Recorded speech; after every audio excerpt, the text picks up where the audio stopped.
अस्सलाम वालेकुम। वालेकुम अस्सलाम। भाईजान की हाल चाल? सेहत तबीयत ठीक ने? सब खैर खैरियत है? फिट फाट जी। अच्छा जी, ਅਸੀਂ ਆਏ ਭਾਈजान सोलर स्कीम के तहत वज़ीर आला पंजाब मरीम नवाज शरीफ। Solar scheme? ਹਾਂਜੀ, ਘਰ ਘਰ ਸੋਲਰ, ਜਿਨ੍ਹਾਂ ਦੇ ਘਰ ਸੋਲਰ ਨਹੀਂ ਹੈਗਾ ਉਹਨਾਂ ਨੂੰ ਸੋਲਰ ਦੇਣਾ, ਨਾਲ ਕਨਵਰਟਰ, ਨਾਲ ਇੱਕ ਬੈਟਰੀ।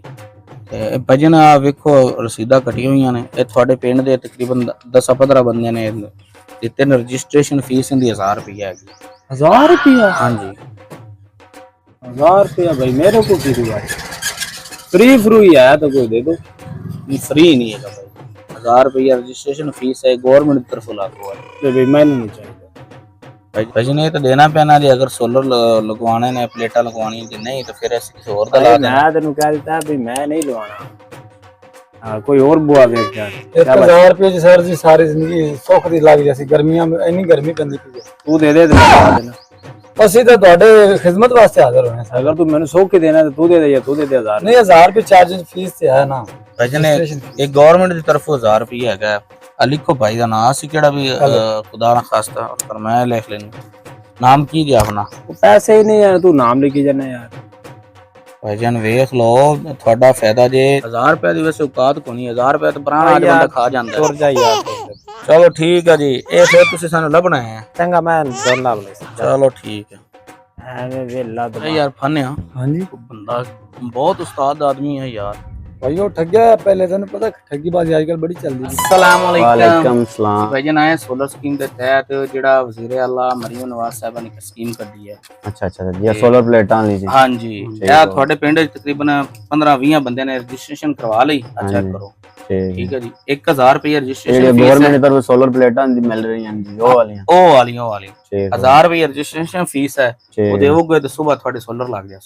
ठीक है जी, तुसी करवा दो। नाम दसो जी आदा। विकास अहमद। लिखो जी विकास अहमद। शुक्र अल्लाह पाक। ये भेजन करो तक आ जाएंगे। ये सुबह भाईजान इंशाल्लाह आ थानू रसीद देने फर्स्ट टाइम खाते ते 12 बजे तक। 12 बजे तो बाद जेड़े हो जावन फिर अगले दिन आ ते देने। आ रसीद हैगी। ठीक है जी, मेहरबानी। चेक करानी इत्थे आउणगे ते इंशाल्लाह थोड़ा सोलर पूरा पिंड ही सर्वे कर रहा है जी। हां जी, पूरे पिंड दे कर रहे हैं। ठीक है जी, मेहरबानी। ओके जी, अल्लाह। ओ 1000 रुपया दे दे जी फीस। हेलो जी, आ ला भाई आ जा यार। किराया 4 हैं शायद इत्थे कोई एक दी मुर्गी फस जावे। ਕਰਾ ਲਾਵੇਂ ਤੇ ਬਿਹਤਰ ਹੀ ਹੈ ਯਾਰ। आ जा।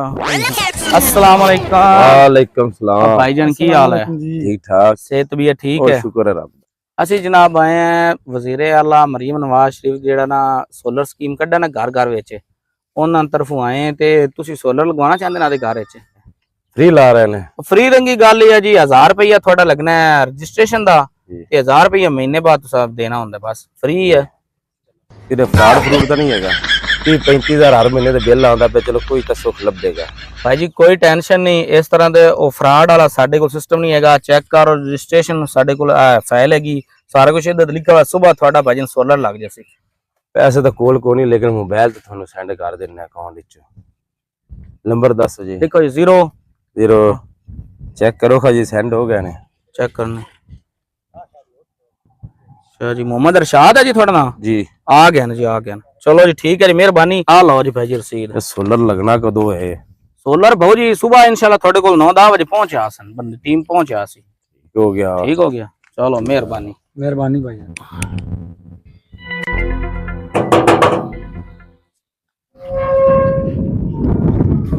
अस्सलाम वालेकुम। वालेकुम सलाम भाईजान। ਅਸੀਂ ਭਾਈਜਾਨ ਆਏ ਸੋਲਰ ਸਕੀਮ ਦੇ ਤਹਿਤ ਜਿਹੜਾ ਵਜ਼ੀਰ ਆਲਾ ਮਰੀਮ ਨਵਾਜ਼ ਸ਼ਰੀਫ ਨੇ ਕੱਢਿਆ ਹੈ, ਜਿਹੜੇ ਗਰੀਬ ਘਰ ਹੈਗੇ ਨੇ, ਜਿਹੜੇ ਬਿਜਲੀ ਅਫੋਰਡ ਨਹੀਂ ਕਰ ਸਕਦੇ, ਬਿੱਲ ਨਹੀਂ ਭਰ ਸਕਦੇ, ਉਹਨਾਂ ਵਾਸਤੇ।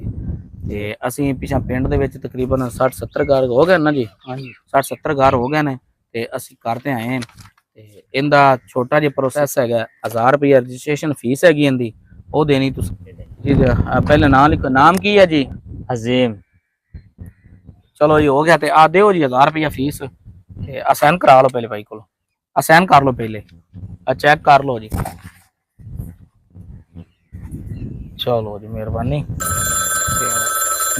यार भाई एक मिनट में यार फोन सुन सुन लो जी, सुन लो जी। ओ यार मैं तो लुटिया गया। किमें? ओ यार सोलर वाले आए नहीं। अच्छा यार ओ भाई आ चंगा फोन तो लग आ की आंदा पे 1000 ਰੁਪਏ ਦੇ ਰਜਿਸਟ੍ਰੇਸ਼ਨ ਜੀ ਕੀਤੇ ਨਹੀਂ ਆਂਦੇ 2 ਪਲੇਟਾਂ ਦੇਖੋ ਇਨਵਰਟਰ ਜਾ ਕੇ ਪਤਾ ਨਹੀਂ ਕੀ ਆਂਦੇ ਪੈ ਉਹ ਪਕੜ ਲੱਗੀ 100 ਬੇਲੀਆਂ ਨੂੰ ਹੈ ਬਾਊ ਮੈਨੂੰ ਵੀ ਚੂਨਾ ਲਾ ਗਏ ਨੇ ਹਲੇ ਤੇ ਮੇਰੀ ਤਾਂ ਰਸੀਦ ਕੱਟਦੇ ਪਿਆ ਬਾਊ ਮੈਂ ਤਾਂ ਲੁੱਟਾ ਗਿਆ ਮੇਰੇ ਅੱਬੇ ਮੈਨੂੰ 1000 ਰੁਪਏ ਕੋਈ ਦੱਸ ਦਿੱਤਾ ਆ ਹੁਣ ਅੱਬਾ ਵੀ ਕੰਮ ਵਾਸ ਹੁਣ ਮੈਂ ਕੀ ਕਰ